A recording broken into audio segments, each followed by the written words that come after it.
Myself, City Council, and residents in this community, we managed to make representations to the Lands Department. We had a very active community individual, Stephen Pereira, who really kind of led the way in terms of making that representation, so that they had agreed to leave this area as a public space. And then we recognized, in partnership with the community groups, that if we wanted it to be left as a community space, then we had to enhance it. There are certain aspects of it in terms of the lighting that is of a challenge. So one of the things that's going to be done is that BEL is putting up two, you can see that they're working on it right now, so that there'll be additional lighting in the area, and that's going to be done within the next couple of weeks or so. We expect very shorter. There are park benches that are going to come along there. Of course, you know the beautiful Belize sign, which is a fixture. This was done by Stephen Coleman, one of the contractors who are working with the city. And again, all of these are partnership between community groups in this neighborhood and then the City Council. Eventually, once we completed the first phase, we went on to develop the second stage, which is the sign that you see behind us, is the Belize sign.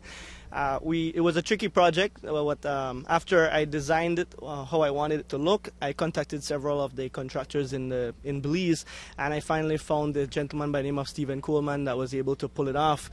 We sat down for a day or two to design and come up with a concept whereby we could have created a sign that could represent Belize, and it could be as sturdy as possible so that even a hurricane couldn't damage it.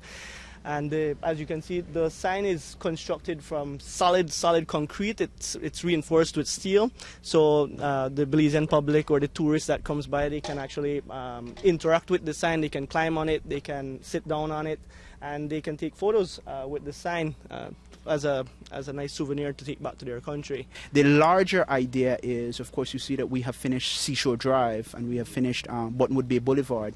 And one of the things is that along Seashore Drive we did an exercise belt. And that exercise belt runs right into this park, and we are enhancing the area. There are trees being planted and everything along the whole Seashore Drive area to end off in the park. And so we expect that of course, we're working with a budget, so it's not everything that can be done at one time. And the community groups are donating things like the benches, BL, of course, like the lights. So we are combining the budget like that. And we expect that within a reasonable period of time, we could get this area to look very, very good, where people will feel comfortable coming out.